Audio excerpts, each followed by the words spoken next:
work around with some of the focal areas that we really invest upon. When we talk about sustainable finance, it is very important for us to invest upon certain important areas. One is that we need to have collective response and accountability. You see, in countries, lot of people don't have collective response. So UN will work in some directions, donors will work in some directions, community work in some directions, and governments will work in some direction.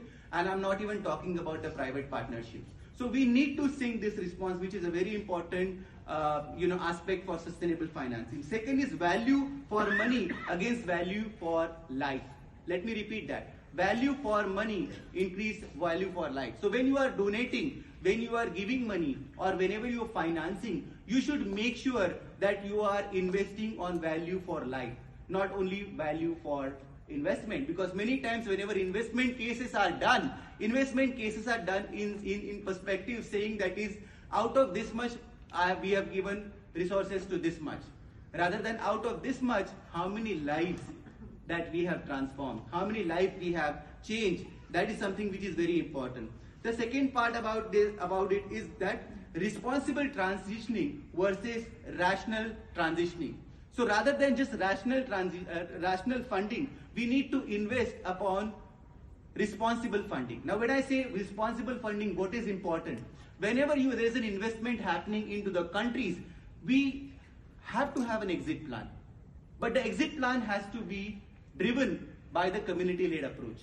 It cannot be donor-led approach. You have seen several examples of Bill and Melinda Gates Foundation, various other donations which have left the countries, and we have had the epidemic back. When the situations was something like that.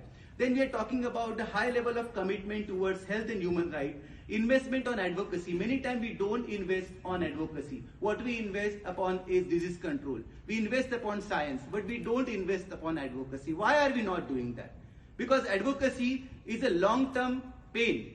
But advocacy, if it is done appropriately, it can lead towards the sustainable financing. It can lead towards the creating social change.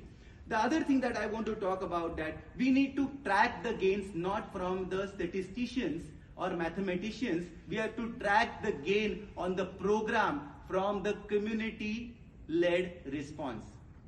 Why am I saying that? Because the community should be said that because of this investment, my lives have changed. Not the statistical information or research.